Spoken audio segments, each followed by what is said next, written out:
So guys, I got a brand new airbrush here.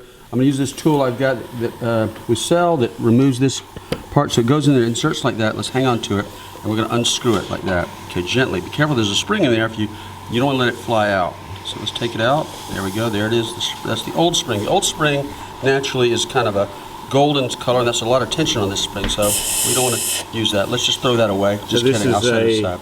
The stock spring. CM-SB Micron? CM-SB Micron, the very kind I use. Where's that tool from? This tool is one we sell here at the Blair School of Art. It's designed for removing these tools, or removing this parts of the airbrush. It's got a little catch right there that grabs onto the nut. You can see right there, the little set screw there.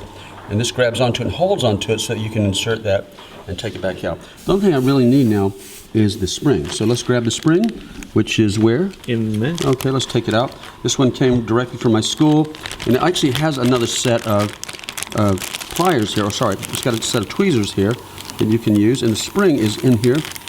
Okay, so let's take it out in a little capsule. Careful. Okay, be careful. Yeah, that spring could spring away, couldn't it? Right, there it is in there. Oh, there. Let's take it out very gently.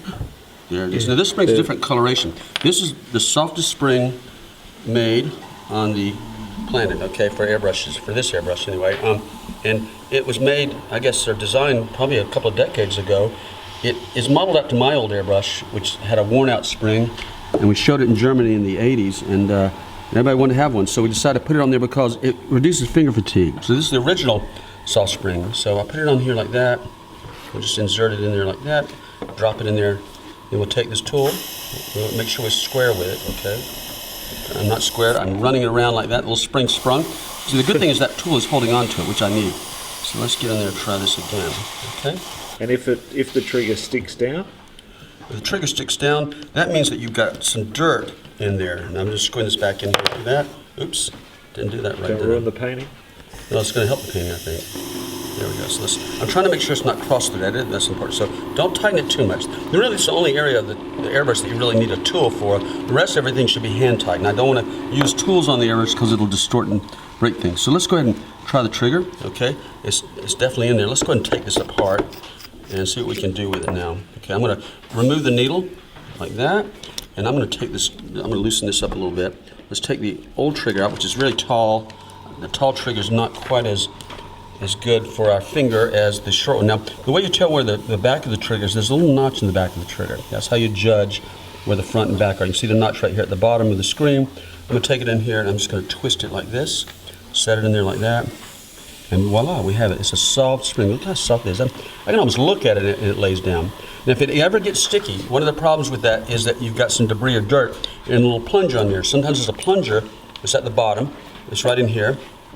And what I do is, if it's dirt or anything like that that's gotten in there to make it stick, I remove that plunger and wipe it clean with some ammonia or some soap and dry it off. Make sure it's dry. And I don't put any lubricant in here. There's no lubricant at all in here, because if you put lubricant in here, it tends to get around the O-ring that's in there, and that O-ring swells up and grabs on even more to that plunger, which makes it even stickier. So you're best off not putting any lubricant in here if you can stand it, okay? So I'm going to reinsert the needle gently.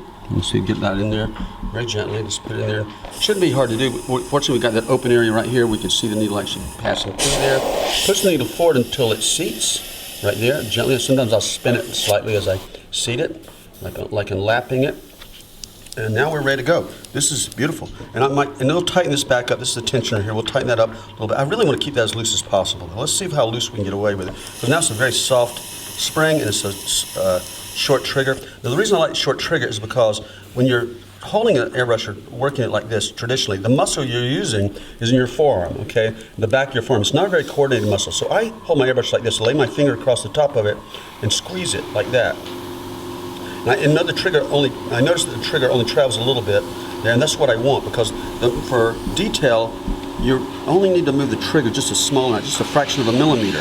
And by doing it like this, or holding it like this, you're using other muscles too that have more coordination than muscles in the back of your forearm. So fingertip control is more appropriate for detail than using your whole finger. It might take some getting used to if you're going to change over, but it's well worth the effort.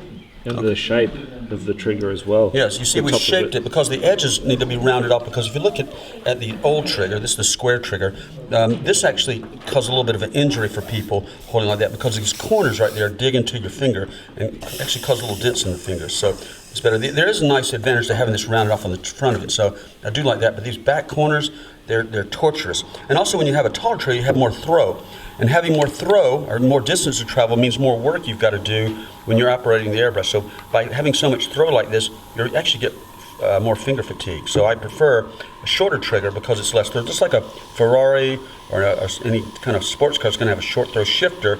We're reflecting that in this airbrush because this is the Ferrari of airbrushes. It's not the dump truck of airbrushes. Dump trucks have a big long throw trigger, and of course we don't like that. Okay, so now this airbrush is ready to go. You can see this short throw trigger.